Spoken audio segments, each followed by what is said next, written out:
Imagine your country has been facing a terrorist incursion for over 30 years. Your Western and European allies have condemned the attackers, recognized the group as terrorists, and offered their support to you. Now, a few years ago, a new, bigger, and even more widespread threat has surfaced. One who has attacked you and your strong allies. So, what does one of your best allies do? Arm and train your longtime enemy in order to fight the new bad guys, and then let them settle up right next to you. You see why Turkey's upset. That's what's happening right now on their southern border with Syria, where the YPG control 65% of the Turkey-Syria border. The US says that Turkey should concentrate on attacking Daesh, but Turkey sees the YPG buildup as a greater long-term threat. Here's some background.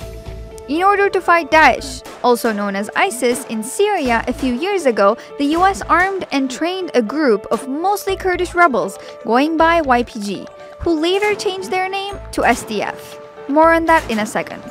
The SDF moved into areas which Daesh had been controlling, and they decided to stay and hold up in cities like Afrin, Manbij, and others.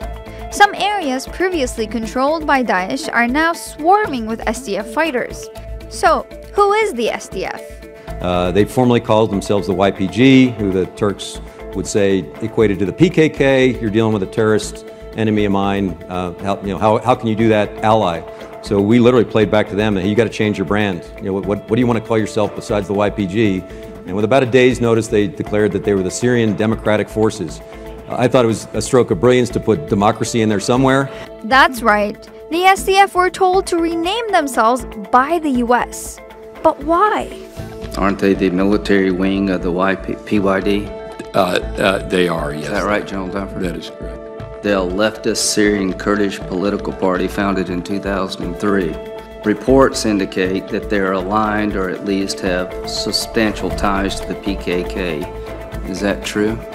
Yes, we have. Is the PKK a terrorist organization in the eyes of the Turkish government?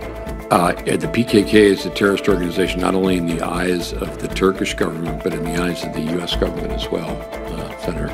Turkey says this is why they launched an operation to clear the area of the SDF. So, how would you feel about your allies arming your enemies, then asking you not to fight against them?